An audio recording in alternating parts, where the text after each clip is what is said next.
के 15.1 को शुरू करने वाले हैं भगवान की कृपा से। बहुत महत्वपूर्ण है और थोड़े से टफ श्लोक हैं। 1 2 3 4 5 6 ऐसा लगना बहुत आसान है लेकिन थोड़ा टफ है, तो क्लास आज थोड़ी लंबी होगी। मतलब लंबी से मतलब जो समझ में आ जाएगा तो ठीक है, नहीं समझ में आएगा तो जो समझाना पड़ेगा। कुछ चीजें कठिन है इसमें, तो थोड़ा समझने का प्रयास कीजिए। देखिए, ये जो पहले दूसरे तीसरे श्लोक है, इसमें वैराग्य को जन्म देने वाला ज्ञान के बारे में बताया जा रहा है। व्यक्ति को समझना होगा कि इस जगत का अंत उसे करना है, मतलब अपने संसार का अंत करना है। और जीव को कृष्ण के अंश के रूप में बताया जाएगा इस अध्याय में, और भगवान कृष्ण सर्वोपरि ये बताया जाएगा। 3 विषय हैं। तो आज अभी हम लोग चर्चा करेंगे पहले दूसरे तीसरे श्लोक की। मतलब आज तीनों नहीं कर पाएंगे, पहले की करने का प्रयास करेंगे। इसमें संसार को किस प्रकार से उल्टे अश्वत्थ यानी कि बरगद के वृक्ष के रूप में प्रस्तुत किया गया, उसको हम समझने का प्रयास करेंगे। ठीक है, मेरे पीछे बोलिए। श्री भगवान वाच श्री भगवान वाच ऊर्ध्वमूलमध शाखम् ऊर्ध्वमूलमधशाखम् अश्वत्थं प्राहुरव्ययम् अश्वत्थं प्राहुरव्ययम् छन्दांसि यस्य पर्णानि छन्दांसि यस्य पर्णानि यस्तं वेद स वेदवित् यस्तं वेद स वेदवित्। श्री भगवान वाच श्री भगवान वाच ऊर्ध्वमूलमध शाखाम् ऊर्ध्वमूलमधशाखम् अश्वत्थं प्राहुरव्ययम् अश्वत्थं प्राहुरव्ययम् छन्दांसि यस्य पर्णानि छन्दांसि यस्य पर्णानि यस्तं वेद स वेदवित्। यस्तं वेद स वेदवित्। श्री भगवान वाच श्री भगवान वाच ऊर्ध्वमूलमध शाखाम् ऊर्ध्वमूलमधशाखम् अश्वत्थं प्राहुरव्ययम् अश्वत्थं प्राहुरव्ययम् छन्दांसि यस्य पर्णानि छन्दांसि यस्य पर्णानि यस्तं वेद स वेदवित्। यस्तं वेद स वेदवित्। Please stand. श्री भगवान वाच श्री भगवान वाच ऊर्ध्वमूलमधशाखम् ऊर्ध्वमूलमध शाखाम् अश्वत्थं प्राहुरव्ययम् अश्वत्थं प्राहुरव्ययम् छन्दांसि यस्य पर्णानि छन्दांसि यस्य पर्णानि यस्तं वेद स वेदवित्। यस्तं वेद स वेदवित्। श्री भगवान वाच अर्थात श्री भगवान कृष्ण बोले, ऊर्ध्व मूलम अधः शाखाम। ऊर्ध्व मतलब ऊपर, मूल मतलब जड़। इस अश्वत्थ यानी कि इस बरगद के पेड़ की मूल कहां है? ऊपर है, जड़ है ऊपर। और कह रहे अधः शाखाम, और इसकी शाखाएं कहां है? नीचे। क्या कहते हैं? तो कहते हैं प्राहुर अश्वत्थम अव्ययम। इसको बरगद कहा जाता है। अश्वत्थ और यानी पेड़ कहने का मतलब है कि इसे काटा जाना चाहिए, पेड़ को काटा जाता है। और कह रहे हैं अव्ययम। अव्ययम अर्थात इसकी शुरुआत कब है ये नहीं कह सकते, और ये जब तक भगवद गीता का ज्ञान प्राप्त न हो यह संसार रूपी वृक्ष कटने वाला नहीं है। पहली लाइन समझ में आ रही है? ऊर्ध्व मूलम, इसका मूल, इस अश्वत्थ बरगद का, संसार रूपी बरगद का पेड़ का जो जड़ है वह ऊपर है, ऊपर ऊपर ब्रह्मलोक। और अध शाखाम, वहां से नीचे शाखाएं फैल रही हैं। और इसको कहते हैं अश्वत्थ मतलब बरगद। क्यों कहते हैं उसको भी आप आगे समझाने वाले हैं। और अव्यय क्यों कहते हैं? जब तक भगवद गीता का ज्ञान नहीं प्राप्त हो गया, जब तक जीव नहीं समझेगा कि वह जगत का नहीं है, इस संसार चक्र में फंसा रहेगा, एक शाखा से दूसरी शाखा, दूसरी शाखा से तीसरी शाखा। यहाँ पे शाखा का अर्थ है शरीर, देवता का शरीर, इंसान का शरीर, मछली का शरीर। एक शरीर से दूसरे शरीर में वो कूदता रहेगा। धारणा कर पा रहे हैं? अभी फोटो भी आएंगी बीच में। अच्छा, इसकी पत्तियां क्या है भाई? हाँ, अरे भी पढ़ो, सुनो तो सही, प्रश्न पहले चालू हो गया। छंदांसि यस्य पर्णानि, जो वेद के छंद हैं, जो इस प्रकार की प्रस्ताव देते हैं कि भाई देखो तुम ये यज्ञ करोगे तो तुम्हें स्वर्ग की प्राप्ति हो जाएगी, बड़े भोग प्राप्त होंगे। तो उसकी आंखें बड़ी एकदम चमक जाती हैं, गोल हो जाती हैं। उसको यह वृक्ष बहुत सुंदर लगने लगता है। धर्म, अर्थ, काम, मोक्ष इत्यादि यह इस पेड़ के फल हैं। तो उस पेड़ को सुंदर दिखने के लिए आवश्यक है कि पेड़ हरा भरा दिखना चाहिए। तो ये जो वेद के छंद हैं, जो वेद की वह श्लोक हैं जो कर्मकांड को प्रोत्साहित करते हैं, प्रोत्साहन देने वाले, वे इस वृक्ष के हरे हरे पत्ते हैं। तो कह रहे हैं छंदांसी यस्य पर्णानि, पर्णानि का अर्थ है पत्ते, यस्तम वेद स वेद वेद, जो इस पेड़ को जानता है वह वेद को जानता है। अब देखिए ये भगवान क्यों बोल रहे हैं। भगवान ये नहीं कह रहे हैं कि जो छंदों को जानता है वो वेद को जानता है, यानी कि जो पत्तियों को जानता है, यानी कि वह जो केवल कर्मकांड को जानता है जिसके द्वारा स्वर्ग आदि की प्राप्ति हो जाए, वह वेद को जानने वाला नहीं है। जितने भी आर्य समाजी क्या बोलते हैं, यही वेद है, बस कुछ श्लोक बोल लिए, इधर श्लोक बोल लिए, वो श्लोक बोल लिए, लेकिन को ये पता नहीं है कि जो इस संसार रूपी वृक्ष को जानता है, अपने को उससे अलग देखता है और इस वृक्ष को काटने का उपाय जानता है, वह वेद जानता है। समझ पा रहे हैं? जो समझ रहा है कि मैं जीव हूं, मैं भगवान का अंश हूं, मुझे जगत से निकलना है और निकलने का तरीका जानता है, वह व्यक्ति वेद को जानने वाला होता है। क्योंकि वेद का उद्देश्य यही है कि जो जीव इस अनादिकाल से जगत में फंसा हुआ है, उसे क्रमशः निकाल करके मुक्त करके भगवान के धाम भेज दे जाए। तो जो इस वेद के उद्देश्य को समझता नहीं है, वो वेद को नहीं जानता है। वेद को कौन जानता है? जो इस संसार रूपी वृक्ष को समझता है और उन्हें काटना जानता है। जो काटना नहीं जानता है और वेदों की अलंकारमयी भाषा से आकर्षित हो रहा है, वह वेद को नहीं जानता है। और ये कौन बोल रहा है? वेद को लिखने वाला स्वयं बोल रहा है। भगवान आगे बोलेंगे ना, वेदांत कृत वेद विदेव चाहम, वेद का उद्देश्य क्या है। अब आप ये देखिए कि भगवत गीता को पढ़ने मात्र से, पूरा वेद हम नहीं पढ़े और ना पढ़ने का प्लान है, लेकिन वेद का उद्देश्य हम समझ लेते हैं। ये भगवत गीता का सुंदर कह सकते हैं सुंदरता है। श्लोक समझ में आ रहा है? ठीक है। इस श्लोक को देखिए, अगर आप एक दो बार फिर से नहीं पढ़ेंगे तो आप समझ नहीं सकेंगे। मुझे पढ़ाने के लिए कम से कम 4 या 5 बार पढ़ना पड़ा। ये पहले दूसरे तीसरे श्लोक जो है थोड़े कठिन है, लेकिन इतना भी कठिन नहीं, थोड़ा पढ़ेंगे तो आ जाएगा। भगवान ने कहा जाता है कि एक शाश्वत अश्वत्थ वृक्ष है जिसकी जड़ें तो ऊपर की ओर हैं और शाखाएं नीचे की ओर, तथा पत्तियां वैदिक स्रोत हैं। जो इस वृक्ष को जानता है वह वेदों का ज्ञाता है। यानी ये वृक्ष हमारा संसार रूपी चक्र है, जो बार बार हम जन्म ले रहे हैं, विभिन्न योनियों में भोग रहे हैं। यही वृक्ष के रूप में इसकी उपमा की जा रही है। शुरुआत ब्रह्मलोक से होती है। गीता भूषण टीका। भगवत गीता के इस 15वें अध्याय में भगवान कृष्ण यह बताते हैं कि अनासक्ति से ही संसार बंधन को काटा जा सकता है।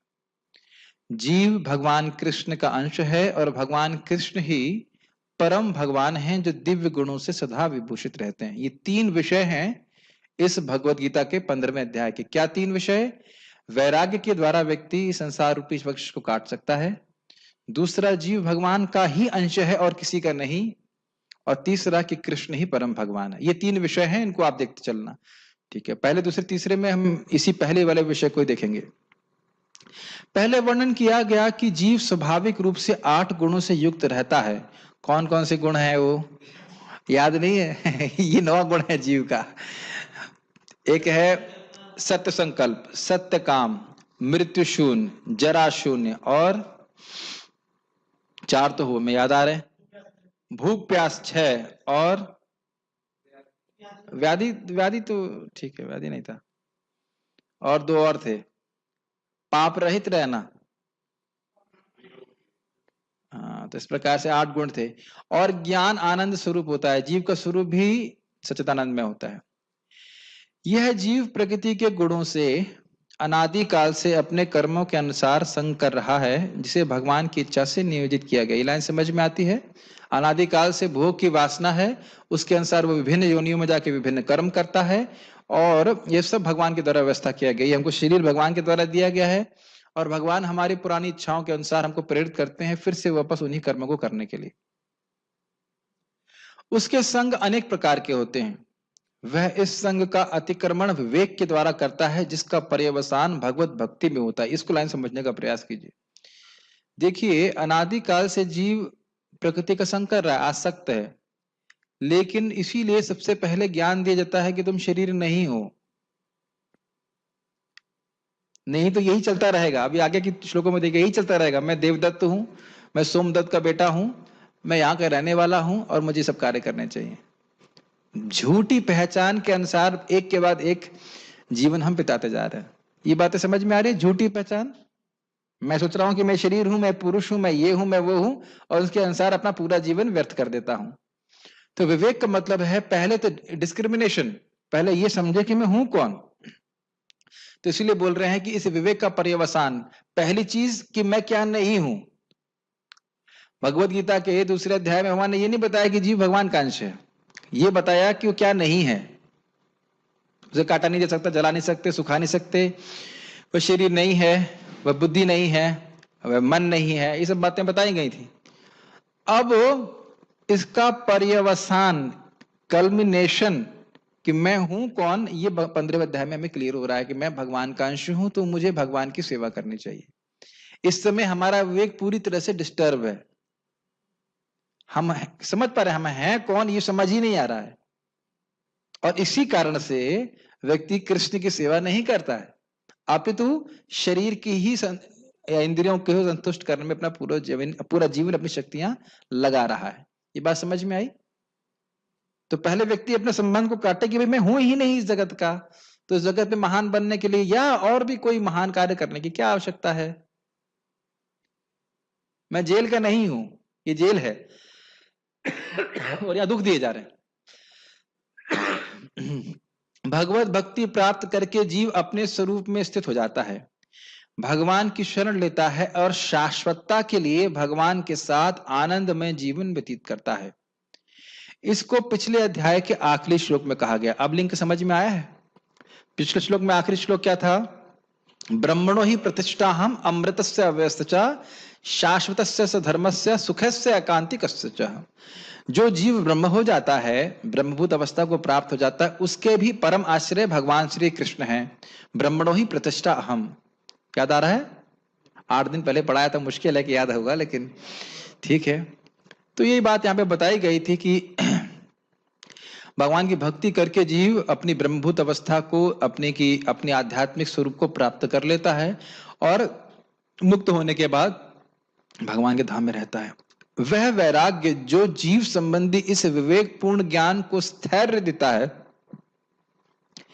जीव की भगवान के अंश के रूप में स्थिति और भगवान कृष्ण की सर्वोत्तमता का वर्णन भगवद गीता के इस 15वें अध्याय में हुआ। समझ में आया भाई? जो जीव भगवान के पास पहुंच जाता है ब्रह्मभूत अवस्था में, तो उसके उस अवस्था तक पहुंचने के लिए आवश्यक है कि उसके पास विवेक रहे, इसे करना क्या है। अरे एक सिंपल सी बात है, अभी हम लोग कुछ समय पहले बीमार थे, तो इतना तो विवेक था ना कि हम बीमार हैं, कि नहीं था? सभी को था ही, भाई हमको ये बुखार है, ये है, हमें ये खाना चाहिए, मैं नहीं खाना चाहिए। जब यही विवेक नहीं है कि मैं बीमार हूं, तो व्यक्ति दवा कैसे खाएगा? और दवा ही नहीं खाएगा तो ठीक कैसे होगा? या जो वस्तुएं हमें बीमार कर देंगी वही खाते रहेंगे, तो फिर कैसे बीमारी ठीक होगी? तो विवेक का उपयोग होता है कि नहीं? विवेक समझ में आ रहा है आपको विजय? समझ रहे हैं विवेक का मतलब? तो यहाँ पे उसी प्रकार से जब जीव समझे कि भाई मैं शरीर नहीं हूं, तो शरीर को या शरीर में आत्म भावना बढ़ाने वाले कार्यों से व्यक्ति विरक्त होगा। और एक बार में बोलने सुनने से नहीं हो जाता है, रोज सुनना होता है। मैं तो ये देख रहा हूं कि 8 दिन प्रवचन नहीं किया ना सुना ठीक से, तो ये भावना बढ़ गई कि मैं शरीर हूं, एकदम बढ़ जाती तुरंत। तो ये जो सारी चर्चाएं हैं ये बहुत आवश्यक हैं, ताकि ऐसा एक प्रकार का नरिशमेंट है, ये हमारे विवेक को ये बढ़ाए रखता है कि हम शरीर नहीं है। और शरीर को संतुष्ट करने वाली क्रियाओं के द्वारा मैं कभी संतुष्ट हो ही नहीं सकता। ये इतना विवेक हमेशा एक आत्म साक्षात्कारी पुरुष को होना चाहिए। तो इस अध्याय के विषय क्या है? वैराग्य जो ज्ञान को स्थिर करता है। वैराग्य मतलब क्यों वैराग्य होगा? ये जगत मुझे फंसाने के लिए है, ये जगत का मैं नहीं हूं, ये जगत दुख देने के लिए है, तो इसके द्वारा व्यक्ति का ज्ञान स्थिर रहता है। दूसरा पॉइंट है जीव कृष्ण का अंश है। ये सब तीन विषय हैं और कृष्ण ही सर्वोत्तम है। तो इसको अभी हम चर्चा करेंगे। अभी हम केवल पहले पॉइंट की चर्चा कर रहे हैं, वैराग्य, इस जगत का स्वरूप का वर्णन, जिसके द्वारा व्यक्ति समझे कि जगत को हमें काटना है, संसार को काटना है। इन विषयों को जानने से प्रकृति, जीव और भगवान में भेद समझ में आ पाता है। भक्ति करने की प्रेरणा मिलती है, अपने स्वरूप का बोध होता है और भगवान की पूर्ण शरण ग्रहण करने में सहायता मिलती है। बहुत इंपॉर्टेंट बात है, बहुत इंपॉर्टेंट बात है। भक्ति क्या क्या विषय, हमें इन विषयों को जानने से क्या फायदा होता है, हम क्यों पढ़े इस अध्याय को। पहली चीज है कि देखिए, भौतिक जगत और जीव में भेद देखना बहुत जरूरी है। ये इतना मुश्किल है क्योंकि हम लोग अनुभव तो कर नहीं पाते कि शरीर से हम अलग हैं, इसलिए सुन करके इस विवेक को डेवलप करना बहुत जरूरी है। और भगवान जब आगे बताने वाले हैं, मामे वांशो जीव लोके जीव भूता सनातना, तो वहां भी क्लियर हो जाएगा कि भगवान का अंश है जीव। ऐसा नहीं है कि जीव भगवान बन सकता है। ये सारे कंसेप्शन गड़बड़ होने से व्यक्ति को आत्म साक्षात्कार की प्रगति में बहुत बाधा आती है। तो ये सब बहुत इंपॉर्टेंट है। और व्यक्ति सोचेगा, अरे मैं तो बहुत पतित हूं, मैं कृष्ण की सेवा कैसे कर सकता हूं, मैं कृष्ण के धाम कैसे जा सकता हूं। लेकिन नहीं, हम उस धाम के ही लायक हैं, हम इस जगत के लायक नहीं हैं। हम एक विपरीत अवस्था में रह रहे हैं, बिल्कुल विपरीत अवस्था में। जड़ांश तो बहुत ज्यादा है, जड़ पदार्थ हमारे शरीर में भरा पड़ा है, लेकिन जो चिद अंश है वो बहुत कम है, नहीं मैं बहुत थोड़ा सा हूं उसमें। तो ये सब बातें आगे एकदम क्लियर होंगी और इस प्रकार से व्यक्ति भक्ति करने के लिए प्रेरित होगा। समझ में आ रही सारी बातें यहां तक। इन 3 श्लोकों में भगवान संसार रूपी जगत को एक पेड़ के रूप में वर्णन करेंगे और वैराग्य को तलवार के रूप में, ताकि इस गुणमयी संसार रूपी वृक्ष को काटने की वैराग्य की शक्ति को प्रदर्शित किया जा सके। और इंटरेस्टिंग है कि वैराग्य को तलवार क्यों बोल रहा है, क्योंकि तलवार को थोड़ा पैना भी करना होता है। ऐसा नहीं है कि तलवार मिल गई तो पेड़ काट ही देंगे। तलवार को, आगे आएगा बात, विवेक के अभ्यास से, जैसे अभ्यास मतलब रिपीटिशन, जैसे तलवार को घिसा जाता है बार बार तो तलवार तेज हो जाती, तो पेड़ जल्दी कटता है ना। समझ रहे हैं? ऐसा नहीं कि एक बार आपने सुन लिया, हाँ भाई तुम शरीर नहीं आत्मा हो, बस हाँ समझ गए और अब सारा साक्षात्कार हो गया ना। वैराग्य कुछ दिन में ठंडा हो जाता है, इसलिए वैराग्य का अभ्यास करना होता है, बार बार श्रवण करने की आवश्यकता है, ताकि व्यक्ति इस जगत को, रूपी वृक्ष को आसानी से काट सके, जल्दी काट सके। ऐसा कहा जाता है कि संसार रूपी अश्वत्थ वृक्ष की शाखाएं नीचे की ओर हैं और जड़ ऊपर की ओर है। अब उसके वर्णन किया जा रहा है। ब्रह्मांड के सबसे ऊपरी भाग सत्यलोक में चतुर्मुख ब्रह्मा जी के रूप में इस वृक्ष की जड़ विद्यमान है। यह ब्रह्मा जी महतत्व से युक्त हैं और प्रधान रूपी बीज के प्रथम अंकुर हैं। इसको समझाने का प्रयास करता हूं। देखिए, आप जानते हो कि भौतिक प्रकृति कहां से शुरू होती है? प्रधान से। प्रधान मतलब किसी को याद है?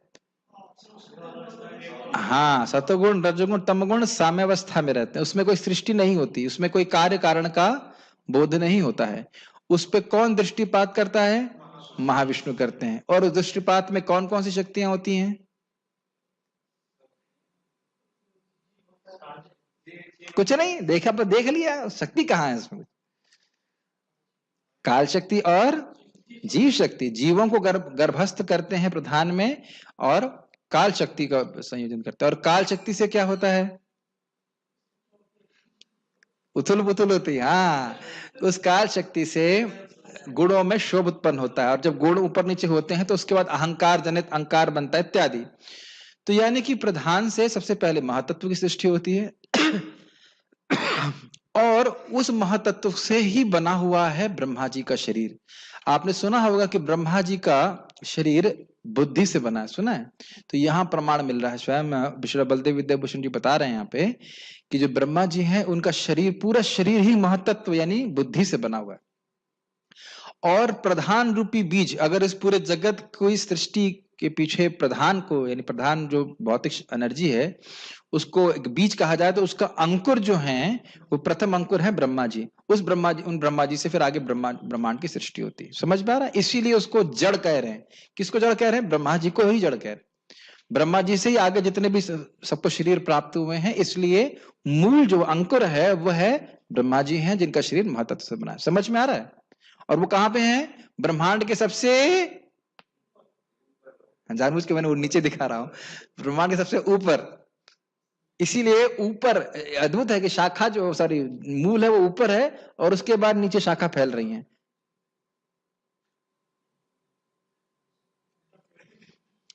इस पेड़ की शाखाएं हैं और उनको शाखा इसलिए कहा जाता है क्योंकि वह हर दिशा में फैलती हैं। यह शाखाएं सत्यलोक से नीचे स्वर, भूवर और भूरलोकों में देवता, गंधर्व, किन्नर, असुर, यक्ष, राक्षस, मानव, पशु, पक्षी, कीट, मछली और वृक्ष आदि के रूप में फैली हुई हैं। ये लाइन समझ में आ रही है? ब्रह्मा जी हो गए अंकुर और वह नीचे जो शाखाएं जा रही हैं उन शाखाओं का मतलब है विभिन्न योनियां। हम लोग जैसे मनुष्य योनि है, गाय है, कुत्ता है, बैल है और जितनी भी योनियां हैं, बंदर है, ये सब क्या हैं? ये शाखाएं हैं। अंकुर क्या है इसमें? ब्रह्मा जी हैं। ब्रह्मा जी कहां पे हैं? ऊपर सत्यलोक में। हम लोग कहां हैं? पृथ्वी लोक में। और इसके नीचे भी हैं लोग, यानी कि विभिन्न लोकों में जो विभिन्न योनियां हैं, योनियों में जो विभिन्न प्रकार के जीव हैं जिनके विभिन्न शरीर हैं, वह सब इसकी शाखाएं हैं। शानु प्रभु को माइक दिया जाए। शानु प्रभु ये बताइए कि अश्वत्थ वृक्ष किसको कहा जा रहा है? अश्वत्थ वृक्ष मतलब पीपल का वृक्ष। अश्वत्थ वृक्ष मतलब पीपल का नहीं, बरगद का पेड़। हाँ, बरगद। ठीक है। इस बरगद के पेड़ में विशेषता क्या है? इस बरगद का पेड़ का मतलब इस पॉइंट में लिखा हुआ है कि इसके जड़ें मतलब सतलोक तक है, सतलोक से है और उसके बाकी नीचे वाला इधर मतलब नीचे तक फैली हुई है। हाँ, एक इसकी विशेषता ये है कि ये उल्टा है और इसकी जड़ कहाँ पे है? सत्यलोक में। उस जड़ का नाम क्या है?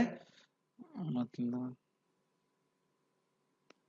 कृष्णा, आप बताइए उस जड़ का नाम क्या है? कोई बात नहीं, पहली बार सुन रहे कोई? हाँ, ब्रह्मा जी हैं। उस जड़ का नाम है ब्रह्मा जी। ब्रह्मा जी को जड़ क्यों कहा जा रहा है? अनुपम कृष्ण को दीजिए। कि उनसे सारे फिर उत्पत्ति होती है। सारे जितनी भी योनियां उनसे आई हैं। और वो कहां से आए हैं? भगवान से। भगवान के नाल से, कमल नाल से। ठीक है, नाल, हाँ ठीक है, ठीक है, वो भी कह सकते हैं, लेकिन प्रधान से उनका शरीर आया है। ठीक है। यहाँ इस कंटेक्स्ट में बोल रहे हैं। और उनका शरीर किससे बना हुआ है समुद्र प्रभु? बुद्धि से। बुद्धि से बना। गुड, यहां तक समझ में आ गया ना? अब इस पेड़ की शाखाओं को, ये पेड़ की शाखाएं की उपमा मतलब किन वस्तुओं की उपमा पेड़ की शाखाओं से दी जा रही है? प्रेम कृष्णा, क्या आप इस अश्वत्थ के पेड़ की एक शाखा है? सारे जीवों को उनकी शाखाओं से तुलना की जाती है। क्या जीवों की तुलना इस पेड़ की शाखा से की जा रही है? विभिन्न योनियों की जो शरीर दिए गए हैं उनकी तुलना उनकी शाखाओं से की जा रही है। समझ में आया बात? कोई बात नहीं, पहली बार सुन रहे हो इसलिए कोई आश्चर्य की बात नहीं। जीव तो सब एक ही जैसे, जीव में अंतर थोड़ा ना है। अंतर तो उनके विभिन्न योनियों में है, उनकी विभिन्न शरीरों में। यहां तक क्लियर हो गया? ठीक है, अभी फोटो भी दिखाएंगे, घबराइए मत। इस संसार रूपी अश्वत्थ वृक्ष को सर्वश्रेष्ठ इसलिए कहा जा रहा है क्योंकि अर्थ, धर्म, काम और मोक्ष रूपी फलों को यह देने वाला है। अब ये कैसे देने वाला है? विभिन्न वृक्ष यानी विभिन्न शाखाओं पे व्यक्ति विभिन्न प्रकार के पुरुषार्थ करने की शक्ति रखता है। स्वाभाविक सी बात है कि इसमें अब आप जानवरों को तो नहीं रख सकते कि जानवर पुरुषार्थ नहीं कर सकते हैं, लेकिन इंसान है, देवता के रूप में व्यक्ति पुरुषार्थ कर सकता है और वह मुक्त हो सकता है, इसलिए बोल रहे हैं। यह वृक्ष अव्ययम अर्थात सनातन है इस अर्थ में कि यह निरंतर चलता रहता है, और क्योंकि इसका लोप तब तक नहीं होता जब तक व्यक्ति भगवत गीता के वर्णित ज्ञान के द्वारा विवेक को जागृत नहीं कर लेता। ये लाइनें समझ में आ रही हैं? जब तक व्यक्ति भगवत गीता के ज्ञान के संपर्क में नहीं आता है, सीरियसली इस ज्ञान को स्वीकार नहीं करता है, वह तो यही मानता रहेगा कि मैं शरीर हूं, और फिर उस शाखा का, उस शरीर का भोग करने के लिए प्रयास करता रहेगा।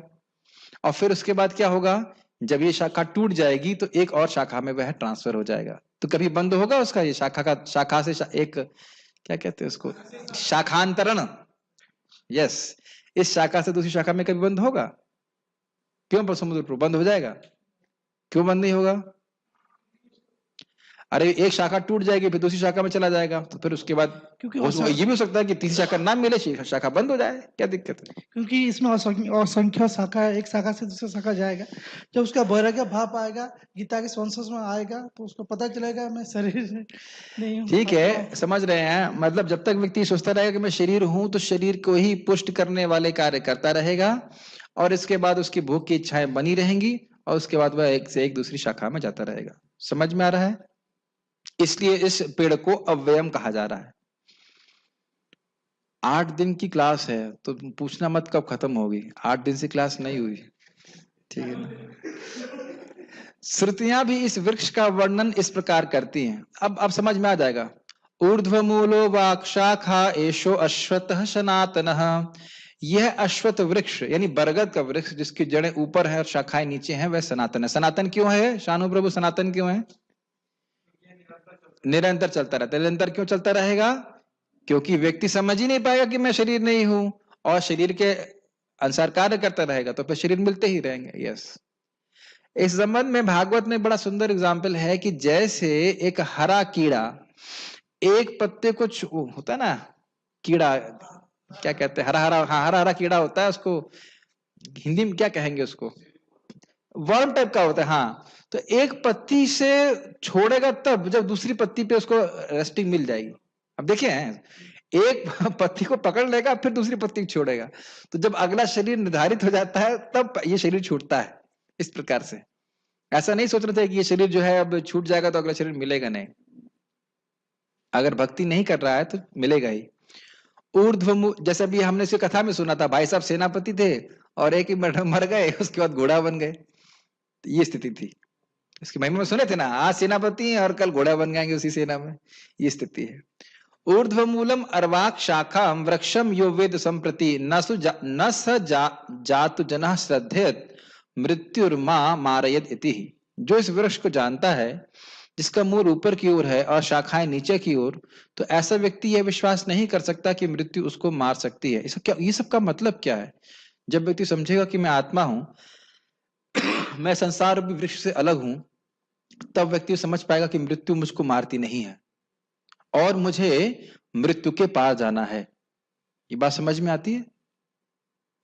पता नहीं आप लोग कभी इसे रिफ्लेक्ट करते हैं कि नहीं, कि मर जाओ थोड़े समय के लिए, 8-10 महीनों के लिए, फिर जन्म लो, फिर वही ABCD, अगर मानव जीवन मिला तो फिर वही स्ट्रगल्स, फिर वही पढ़ाई। ये बहुत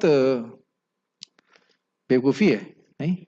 हाँ, बीमारी, यस, फिर पिटाई। तो इस प्रकार की विवेक के द्वारा व्यक्ति सोचता है कैसे मैं इसको जल्दी से जल्दी इस चक्र को समाप्त कर लूं। इसलिए ज्ञान बहुत आवश्यक है, नहीं तो प्रायः हम लोग इस चक्र के कठिनाई के प्रति अंधे बने रहते हैं।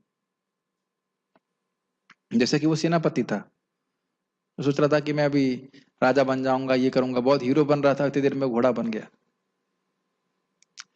श्रुतियों के वे वचन छंदांसी जो काम्य कर्मों को प्रतिपादित करते हैं, उनको इस संसार रूपी वृक्ष की पत्तियां कहा जाता है। इसकी व्याख्या मैंने कर दी थी, मैं खाली पढ़ दूंगा। क्योंकि जिस प्रकार पत्तियां पेड़ को पोषण देती हैं, उसी प्रकार ये श्लोक जीव में वासनाओं को बढ़ाने वाले होते हैं, जो संसार का कारण होती हैं। ये लाइन समझ में आ रही है? ऐसी ऐसी बातें बोलेंगे, भाई तुम वहां जाओगे तुम्हें अप्सरा मिल जाएंगी, ये मिल जाएगा, वो मिल जाएगा, और व्यक्ति उन श्लोकों को पढ़ पढ़ करके फिर उन्हीं के पीछे लग जाता है। वो सोचता ही नहीं है कि इस वेद का उद्देश्य ये नहीं है कि इस शाखा से उस शाखा तक लेके चले जाओ, बस इस पूरे वृक्ष को ही काटना वेद का उद्देश्य। तो इसलिए बोल रहे हैं कि जो श्रुतियों के वचन छंदांसी हैं, छंद हैं, वह जीव को भ्रमित कर देते हैं। अब फायदा ये है कि कलयुग में कोई वेद ज्यादा पढ़ता नहीं है, तो अब इन पत्तियों की जगह आप कुछ और बातें ले सकते हैं। जैसे अमेरिका जाओगे, यहाँ डिज्नीलैंड होगा, वहां ये खाएंगे, वहां वो पिएंगे। तो ये सब बातें भी लोगों को भ्रमित कर देती हैं कि जीवन के उद्देश्य को से व्यक्ति भ्रमित हो जाता है। पॉइंट इज दैट कि कोई भी वचन जो व्यक्ति को इस प्रकार से भोग की ओर प्रेरित करता है, वह उसको वेद के मुख्य उद्देश्य से भ्रमित कर देता है, वंचित कर देता है कि संसार रूपी वृक्ष को काटना है। श्रुति के इस प्रकार के श्लोक ऐसा कहते हैं, वायव्यम श्वेतम आलभेत भूति कामई। जो धन और शक्ति प्राप्त करना चाहता है उसे एक सफेद घोड़े को वायु के प्रति अर्पित करना चाहिए। अभी बताइए, ये एग्जाम्पल दिया जा रहा है कि किस प्रकार से जो वेद के कौन से छंद हैं जो इस वृक्ष के अश्वत्थ वृक्ष के पत्ती की तरह कार्य करता है। अब इसको पढ़कर व्यक्ति क्या करेगा? ये सब करेगा। आप देख लो इस जगत में वो सब जो तंत्र मंत्र करते हैं, उन्हें थोड़ा मालूम रहता है कि वो शरीर नहीं आत्मा है, जबकि मुझे आश्चर्य होता है कि वो भूतों से डील करते हैं, आत्माओं से डील करते हैं, लेकिन इनको ये समझ में नहीं आता कि मैं आत्मा हूं। मुझे याद है कि एक भूत एक व्यक्ति पे आया हुआ था और उसको हटा रहे थे, तो वो तांत्रिक पूछ रहा था, मांत्रिक पूछ रहे थे, कौन हो तुम? मेरा नाम भीखू है, मैं मर गया था। अब ऐसे पूछो, तू मर गया था तो तू बोल कैसे रहा, ये बता। अब मेरे उस वक्त तो गीता प्रवचन देने का मौका नहीं था उस भूत को, लेकिन मैं उससे पूछता भूत को, भाई तू मर गया था, अगर तू मर गया था कार के नीचे आके, तो तू अभी जिंदा कैसे है, बोल कैसे रहा है? तो भूत भी कंफ्यूज है कि वो है कौन। भूत को भी नहीं पता है कि वो है कौन। वो सोच रहा है कि मैं भीखू हूं। भीखू कौन? वो अपनी पुरानी पहचान से पहचान कर रहा है। कोई रहा होगा, कोई नौकर था, वो मर गया से। तो जो लोग आत्मा से डील कर रहे हैं दिन रात, उनको भी पता नहीं कि वो खुद आत्मा है। इतना तो अज्ञान है। और इस प्रकार से हम खाली बात कर रहे थे कि इस तरह के सिद्धियों के पीछे व्यक्ति पड़ा रहता है और अपना जीवन व्यर्थ कर देता है। ऐन्द्रम एकादशक पालम निर्वपेत प्रजा कामः। संतति यानी बच्चों की इच्छा रखने वाले को इंद्र की 11 आहुतियां देनी चाहिए। क्या इस जगत में आप इस प्रकार से काम कर्म को होता हुआ नहीं देखते? कितने सारे लोग इस प्रकार के पूजा पाठ में लगते हैं, कहीं पेड़ में धागा बांधेंगे, कभी कुछ करेंगे, संतान उत्पत्ति हो जाए, लड़का हो जाए। क्या कर रहेगा लड़का? पिक्चर देखेगा। कहने का मतलब है कि लड़का ये भी नहीं कह सकते कि श्राद्ध करेगा। अब पूछो कि भाई तुम संतान उत्पत्ति कर लोगे, बेटा पैदा कर लोगे, तो हो क्या जाएगा तुमको, क्या सिद्धि प्राप्त हो जाएगी? इस पे कोई विचार नहीं करता। हाँ ना, मन की भावना तो है, लेकिन मन को विवेक से उठाना चाहिए ना। ऐसा तो क्या मिल जाएगा तुमको उस प्रकार से? तो इस प्रकार काम कर्म भौतिक जीवन को आकर्षक रूप से प्रस्तुत करते हैं और जीव को इस जगत में और अधिक बांध देते हैं। समझ में आ गया है? जैसे पेड़ में हरी हरी पत्तियां होती हैं तो पेड़ बड़ा अच्छा लगता है, उसी प्रकार से ये जो छंद हैं वेद के, जो काम कर्मियों को प्रोत्साहन देते हैं, वह वेद को बड़ा आकर्षक बना देते हैं, क्योंकि इंद्रिय तृप्ति की व्यवस्था बना के दे रहे हैं। लेकिन ऐसा व्यक्ति जो केवल इन छंदों को जानता है और ये नहीं जानता कि संसार पे वृक्ष को काटना है, वह वेद को जानने वाला नहीं है। ठीक है, एक पेड़ उगता है और अपनी पत्तियों के कारण आकर्षक लगता है। जो व्यक्ति इस अश्वत्थ वृक्ष को जानता है, जैसा कि वर्णन हुआ है, वही व्यक्ति वेद को जानने वाला है। वेद इस जगत को वृक्ष के रूप में इस उद्देश्य से वर्णित करते हैं कि वृक्ष के समान ही इसको काट दिया जाना चाहिए। इसलिए जो यह जानता है कि इस संसार रूपी वृक्ष को कैसे काटा जाना चाहिए, वही व्यक्ति वेदों के प्रयोजन को समझता है। ये लाइनें समझ में आ गई? कैसे व्यक्ति इस संसार बंधन को काट करके, संसार की आसक्ति को काट करके भगवान के धाम चला जाए हमेशा हमेशा के लिए। जो ये समझता है वही व्यक्ति वेदों के प्रयोजन को समझता है। और जो ये कह रहा है कि वेदों के द्वारा स्वर्ग जाना चाहिए, कि क्या स्वर्ग जाकर के भोग प्राप्त करना चाहिए, कि क्या वह वेदों के प्रयोजन को जानता है? वह नहीं जानता। ये सीधी बात बोल रहे हैं। तो अब क्विज, एक छोटी सी क्विज है।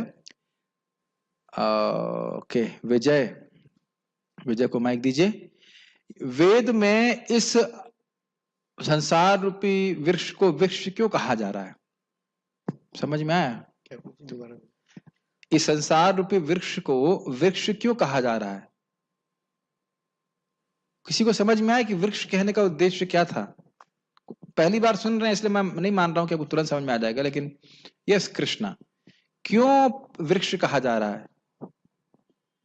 क्योंकि प्रभु जी, वृक्ष को जैसे काटे जाना चाहिए, ऐसे ही संसार को जैसे वृक्ष को काटा जाना चाहिए, उसी प्रकार से इस जगत को काटा जाना चाहिए। The purpose of this world is to get out of here.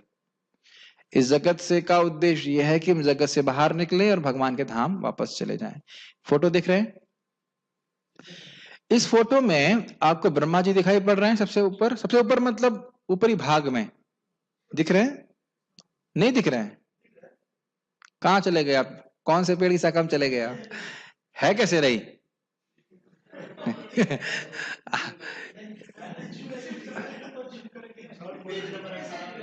सबके इसमें होगा नहीं? पेज नंबर 18 नहीं है? है सब में। कोई बात नहीं, पांडे जी ने पेड़ काट दिया। पांडे जी ने श्लोक खत्म होने से पेड़ काट दिया प्रभु जी ने। अरे अभी तो पेड़ इतना हरा था, हमने पहले पेड़ काट दिया।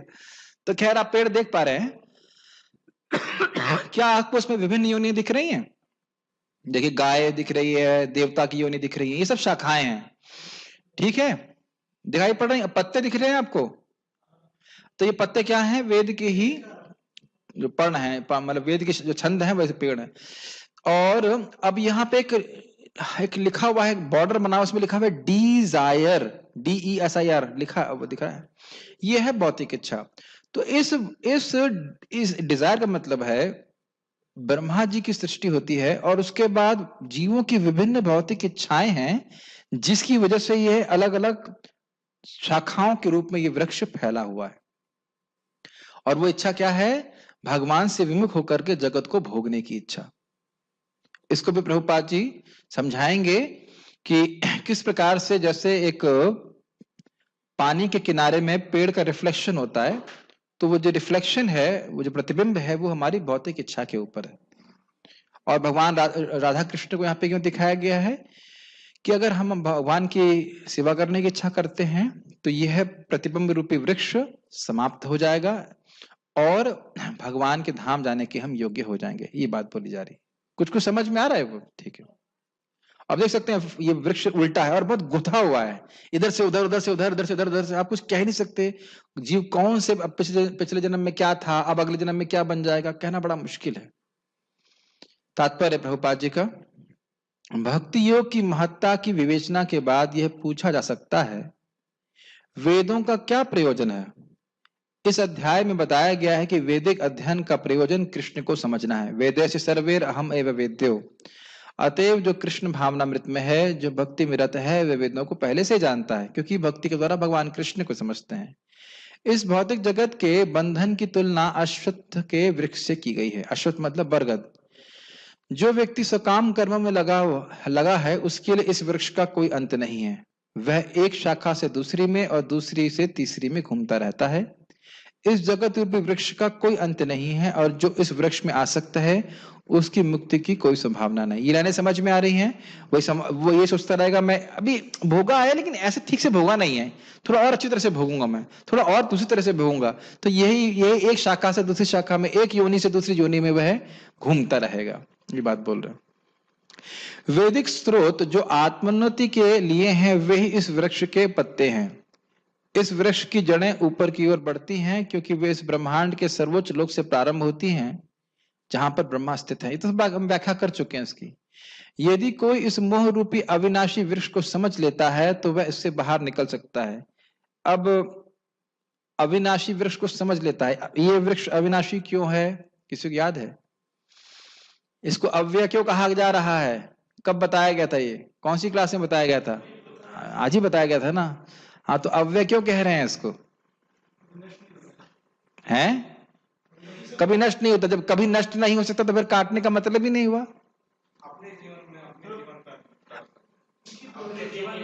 अपने जीवन में अपनी गर्दन काट सकते हैं। माइक दीजिए इनको। एक ही ज्ञानी बैठा है। हाँ, क्योंकि जीव जब तक उनको जीव को पता नहीं होगा कि मैं शरीर नहीं हूँ, आत्मा हूँ, तब तक ये भोग करते रहेगा। yes. आसक्ति बढ़ते जाएगा। तो यानी कि जब तक जीव को ज्ञान नहीं होता, वैराग्य नहीं होता, तब तक वह इससे बाहर निकलने का प्रयास बिल्कुल नहीं करेगा और एक के बाद ये चलता ही रहेगा। ठीक है। बाहर निकलने की इस विधि को जानना आवश्यक है। पिछले अध्याय में बताया जा चुका है कि भवबंधन से निकलने की कई विधियां हैं। हाँ, 13वें अध्याय में बताया गया था। हम 13वें अध्याय तक ये देख चुके हैं कि भगवत भक्ति ही सर्वोत्कृष्ट विधि है। भक्ति का मूल सिद्धांत है भौतिक कार्यों से विरक्ति तथा भगवान की दिव्य सेवा में अनुरक्ति। ये बहुत इंपॉर्टेंट पॉइंट है। बार बार हम लोग मन में प्रश्न कर सकते हैं कि भक्ति में प्रगति का अर्थ क्या है। ये बस एक ही अर्थ है, भौतिक कार्यों से पूरी तरह विरक्ति, मतलब अब भौतिक कार्य करने की इच्छा ही नहीं होना, उसमें कोई टेस्ट ही नहीं होना, और भगवान की सेवा में अधिक अनुरक्ति होना, अधिक कृष्ण की सेवा करने की लालसा। ये है भक्ति में प्रगति होने का लक्षण, एकमात्र लक्षण और कोई लक्षण नहीं। बहुत अच्छा पॉइंट है। इस अध्याय के प्रारंभ में संसार में आसक्ति तोड़ने की विधि का वर्णन हुआ है। इस संसार की जड़ें ऊपर को बढ़ती हैं, इसका अर्थ है कि ब्रह्मांड के सर्वोच्च लोक संपूर्ण भौतिक पदार्थ से यह प्रक्रिया शुरू होती है, यानी कि ब्रह्मा जी से शुरू होती है। वहीं से सारे ब्रह्मांड का विस्तार होता है, जिसमें अनेक लोक उसकी शाखाओं के रूप में होते हैं। इलाने समझ में आ रहे हैं? अनेक लोक मतलब ब्रह्मा जी, और ब्रह्मा जी से नीचे सारे फैल रहे हैं, और बहुत सारे लोकों में विभिन्न प्रकार के शरीर प्राप्त हैं लोगों को, जो उनके विभिन्न प्रकार के कर्मों के अनुसार है, उनको विभिन्न शाखाओं से कंपेयर किया जा रहा है। ठीक, इसके फल जीवों के कर्मों के फल के, अर्थात धर्म अर्थ काम तथा मोक्ष के द्योतक हैं। किसके फल? इस पेड़ के फल। जीव अपने कर्मानुसार धर्म अर्थ काम और मोक्ष के फलों को भोग रहा है। यद्यपि संसार में ऐसे वृक्ष का जिसकी शाखाएं नीचे की ओर हों और जड़ें ऊपर की ओर हों कोई अनुभव नहीं है, किंतु बात कुछ ऐसी ही है। ऐसा वृक्ष जलाशय के निकट पाया जा सकता है। हम देख सकते हैं जलाशय के तट पर उगे वृक्ष का प्रतिबिंब जल में पड़ता है, तो उसकी जड़ें ऊपर तथा शाखाएं नीचे की ओर दिखती हैं। दूसरे शब्दों में यह जगत रूपी वृक्ष आध्यात्मिक जगत रूपी वास्तविक वृक्ष का प्रतिबिंब मात्र है। इस आध्यात्मिक जगत का प्रतिबिंब हमारी इच्छाओं में स्थित है, जिस प्रकार वृक्ष का प्रतिबिंब जल में स्थित रहता है। इच्छा ही प्रतिबिंबित भौतिक प्रकाश में वस्तुओं के स्थित होने का कारण है। अब इसको हमने फोटो में दिखाया है। ये फोटो दिख रही है आप लोग? आप दिख रही पांडे जी? ठीक। पेड़ देखिए, ओरिजिनली जड़ उसकी नीचे होती है और पत्तियां ऊपर होती हैं, लेकिन रिफ्लेक्शन में कैसे दिख रहा है आपको? पेड़ बिल्कुल उल्टा दिख रहा है। अब ये क्यों प्रतिबिंब कहा जा रहा है इसको? आध्यात्मिक जगत में केंद्र कौन में है? केंद्र कौन है? कृष्ण है। कृष्ण केंद्र है, इसका अर्थ है कृष्ण की इंद्रियों को संतुष्ट करना। यह आध्यात्मिक जगत में डिफॉल्ट मोड है सबका। सभी लोग कृष्ण को ही संतुष्ट करना चाहते हैं, और भौतिक जगत में हर व्यक्ति स्वाभाविक रूप से क्या करना चाहता है? अपनी इंद्रिय को संतुष्ट करना चाहता है। तो ये रिफ्लेक्शन हो गया ना उल्टा।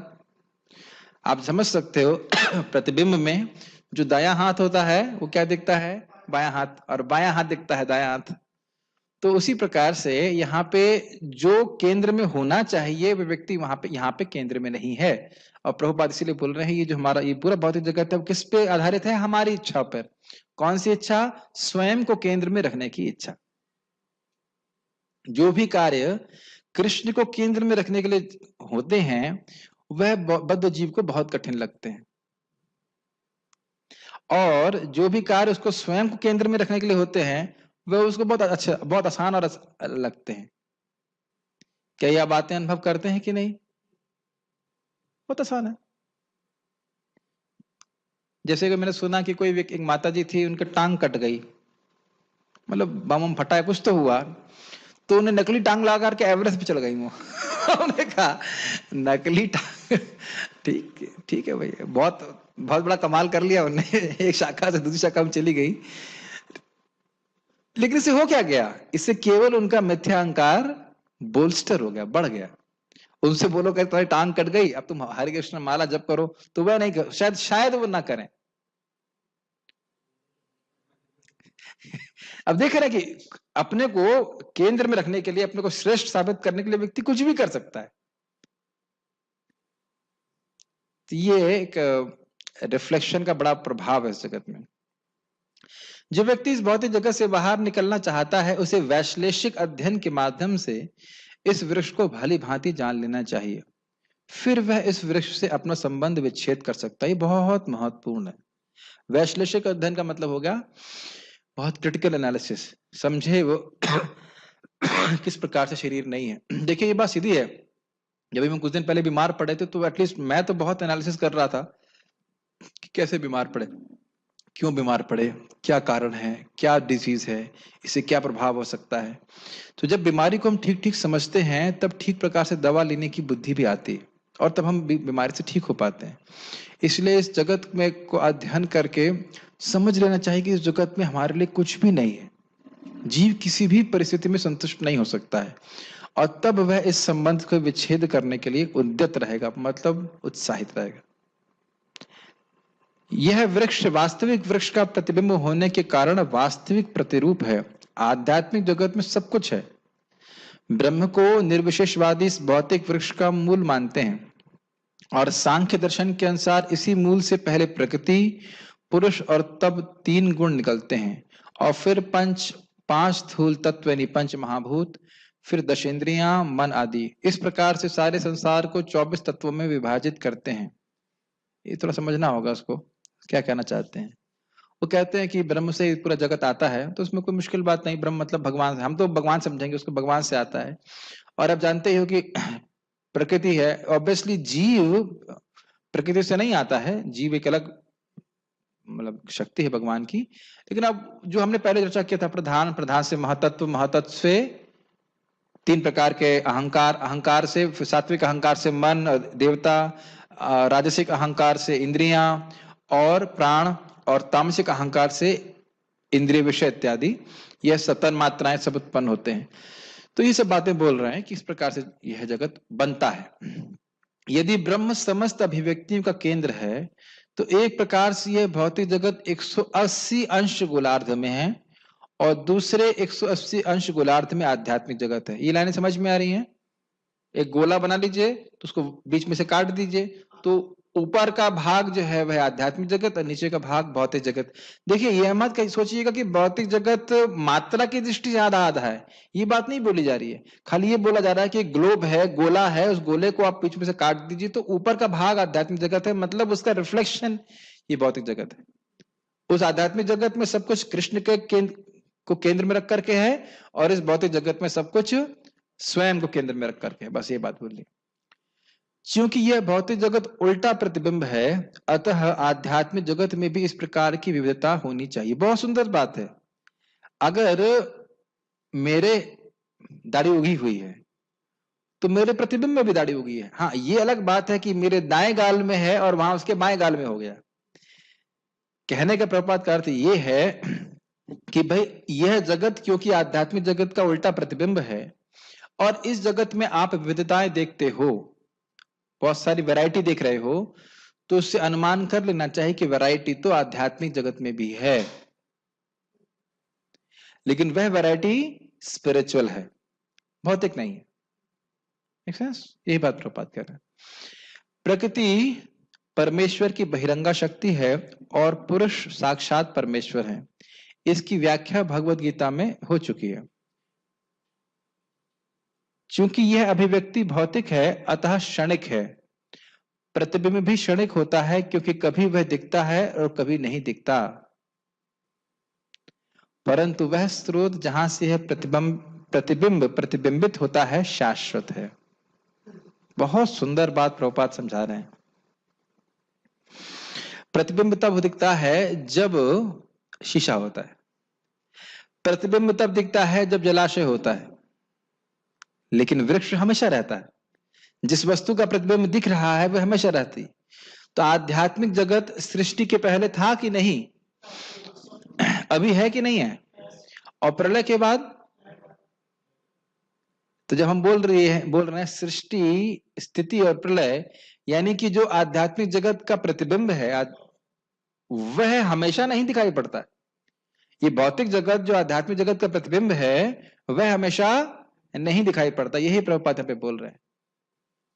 जीवों की जो भोग की इच्छा होती है वह जीव सुप्तावस्था में महाविष्णु में रहते हैं। अब भगवान अपनी इच्छा से उस भोग की इच्छा को पूर्ण करने के लिए इस जगत की सृष्टि करते हैं। ये बातें समझते हैं कि नहीं समझ पा रहे?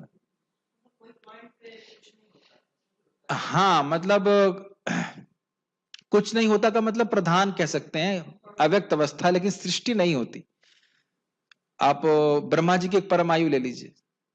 अभी मैं क्या प्रभुपाद का तात्पर्य पढ़ रहा था, चैतन्य चरितामृत में पढ़ रहा था। बस।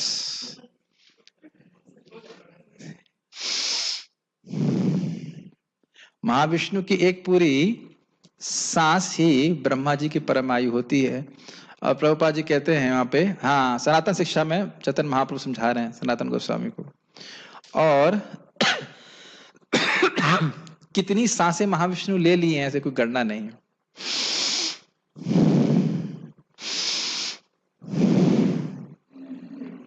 इससे अधिक नहीं है पूरी सृष्टि की सत्ता। अब सोचिए जब पूरी सृष्टि की सत्ता कुछ नहीं है तो फिर हमारी क्या वजूद है। आप कह रहे हैं बीच में सांस रोक लेते हैं क्या? नहीं, सांस नहीं रोकते, सांस लेते रहते हैं, छोड़ते रहते हैं। जब वो ले लिए और जब छोड़ रहे हैं उसके बीच में जो समय है उसी में आप कह लीजिए कि प्रलय हो रखी है बस। देखिए हम लोग इतने भाग्यवान है कि हमारे पास कम से कम ज्ञान है। जरा बौद्धों से पूछिए या अन्य धर्मों के मतामती अनुयायियों से पूछिए। एक व्यक्ति मुझको पूछा कि ईश्वर पुरुष है क्या?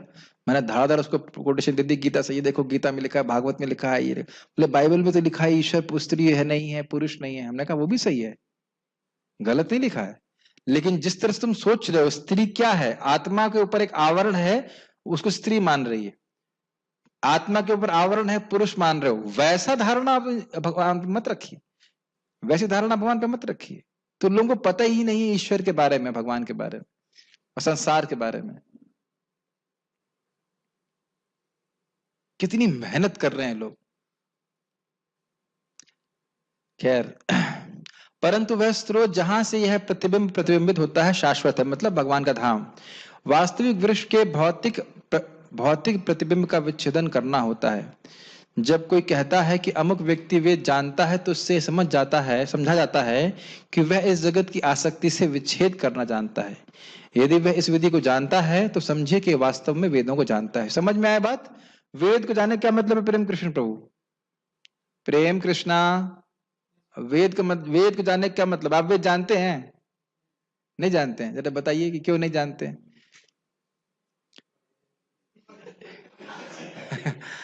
बताइए, बिना पढ़े क्या आप वेद को जान सकते हैं? नहीं जान सकते हैं सर। अरे ये तब से ये तो पढ़ा रहे हैं कि वेद का मतलब, वेद को जानने का क्या मतलब है? वेदों को भगवान को समझना। आज क्या पढ़ाया मैंने उसके हिसाब से, इस कंटेस्ट में क्या बोला गया? अभी बुखार उतरा नहीं इनका, लगा चलो और किसी समझ में आया भाई? हाँ विजय प्रभु, यस। वेद को जानने का क्या मतलब है? ये जो पेड़ है इसकी जड़ को काटना। हाँ, कौन से पेड़ काटना? कौन से पेड़ काटना? आम का पेड़, बरगद का पेड़, बरगद का पेड़, बस। यानी कि जो यानी कि जो व्यक्ति इस जगत में बरगद के पेड़ काटता है वह वेद को जानता है? क्या कह रहे? फिर बताओ वो समझाने क्या मतलब? कौन से बरगद के पेड़ को काटना है? ये जो संसार रूपी, हाँ, जो संसार रूपी बरगद का पेड़ है जिसकी शाखा, जिसकी जड़ कहाँ पे है? सत्यलोक, ब्रह्मलोक। ब्रह्मलोक में है। ब्रह्मलोक में ब्रह्मा जी से है, शुरू हो रही है। और उसकी शाखाएं क्या हैं? बहुत ज्यादा कठिन हो गया। अलग अलग योनियां जिसमें जीव विभिन्न प्रकार के भोगों को भोग रहा है। तो समझ गया? तो समझ में आ गया होगा, काफी समझा दिया। जो व्यक्ति वेदों के कर्मकांड द्वारा आकृष्ट होता है वह इस वृक्ष की सुंदर हरी पत्तियों से आकृष्ट होता है। तो ये हरी पत्तियों की उपमा किससे दी गई थी? कर्मकांड के छंदों से। गुड। वह वेदों के वास्तविक उद्देश्य को नहीं जानता और वह क्या सोचता है? बस वेदों का उद्देश्य स्वर्ग प्राप्ति कराना। वेदों का उद्देश्य भगवान ने स्वयं प्रकट किया है और वह इस प्रतिबिंबित वृक्ष को काटकर आध्यात्मिक जगत के वास्तविक वृक्ष को प्राप्त करना। यानी कि आध्यात्मिक जगत भी बहुत बड़ा वृक्ष है और वहां पे एक सच्ची इच्छा के द्वारा जा सकते हैं कि कृष्ण की सेवा करनी है और विभिन्न जो ग्रह हैं उनमें से किसी एक में व्यक्ति स्थित हो सकता है, भगवान की सेवा कर सकता है। कोई प्रश्न है अगर किसी का तो? एक मिनट। दिख रहे हैं ब्रह्मा जी? ओ अच्छा, ब्रह्मा जी किसको दिखने लग गए? अच्छा चलिए ठीक है। उसके बाद और क्या है? कोई प्रश्न नहीं है। ठीक है, उम्मीद है कि आप लोगों को कोई प्रश्न। यस, हाँ कृष्ण प्रभु पूछिए। प्रभु जी, संसार रूपी वृक्ष को बताया गया है, अव्यय बताया गया है। हाँ, तो जब इसका नाश किया जा सकता है, मतलब इससे बाहर निकला जा सकता है, तो अव्यय क्यों कहा गया है? यस, अव्यय इसलिए कहा जा रहा है, प्रश्न समझ रहे हैं कि जब प्रश्न बहुत अच्छा है कि जब इसको हम काट सकते हैं, एक तरफ कह रहे हो काट सकते हैं, दूसरी तरफ कह रहे हो अव्यय, इसको कभी काटा नहीं जा सकता। ये तब तक नहीं काटा जा सकता जब तक भगवत गीता का ज्ञान नहीं हो। जैसे पेड़ को तब तक नहीं काट सकते जब तक कि आपके पास कुल्हाड़ी नहीं हो। तो जब तक विवेक जागृत नहीं होता भगवत गीता के ज्ञान के द्वारा कि तुम शरीर नहीं हो, तुम इस जगत के नहीं हो, तुम्हें भगवान के धाम जाना है, तब तक व्यक्ति प्रयास ही नहीं करेगा इस पेड़ को काटने का, इस जगत से बाहर निकलने का। इसलिए इसको अव्यय कहा जाता है। अच्छा बात है ये समझने में। एक और प्रश्न है प्रभु। हाँ, इसमें जो सांख्य उसमें बताया गया है, उसमें प्रकृति के बाद पुरुष को कहा गया है, तो ये किस पता पुरुष नहीं का? क्या कहना चाहते हैं, मैं इसलिए इसको अवॉइड कर रहा था। पता नहीं क्या कहना चाहते हैं, प्रकृति के बाद पुरुष कैसे आ सकता है? मतलब प्रकृति पुरुष समझ में आता है, लेकिन पुरुष का मतलब जीव होता है, भगवान होते हैं, तो दोनों तो प्रकृति से आते नहीं है। तो सांख्यवादी क्यों ऐसा बोलते हैं मुझे पता नहीं, वो थोड़ी बात समझ में नहीं आई थी वहां पे। और कोई प्रश्न है किसी भक्त का? ठीक है, तो बहुत बहुत धन्यवाद। भगवान की कृपा से, भक्तों के आशीर्वाद से हम लोग की एनर्जी आ गई कथा करने की। तो भगवान ने चाहा तो क्लास होती रहेगी। श्रीमद् भगवद गीता की जय।